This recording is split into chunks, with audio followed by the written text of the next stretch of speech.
రిహార్సల్లో perfect అని కొట్టాడు ఆయన. టేకులు వచ్చేటప్పటికి ఆయన వేలు నా గ్లాస్కి తగిలింది, వెళ్ళి కింద పడిపోయి బద్దలైపోయింది, గ్లాసెస్ పడిపోయి టేక్ ఓకే అయిపోయింది. చేస్తే ఆయన అల్లు అర్జున్ చేసి సారీ సార్ లేదండి యాక్సిడెంటల్గా అయింది ఇది అని వాళ్ళ అసిస్టెంట్ పిలిచి ఈయన కళ్ళజోడు కొనిపెట్టు అంటే వద్దండి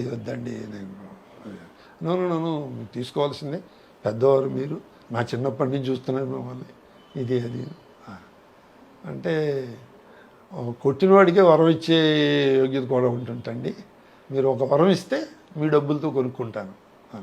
ఏం వరము? మీరు వేసే ప్రతి సినిమాలో నాకు చిన్న వేషం ఇవ్వాలండి, దానికి పెద్ద వరం తండ్రి, యూ డిజర్వ్, తప్పకుండానండి టచ్లో ఉండండి అని చెప్పి వాళ్ళ మేనేజర్ని పంపించి నన్ను కళ్ళజోడు షాప్కి తీసుకెళ్ళి అక్కడ కళ్ళజోడు కొనిపించి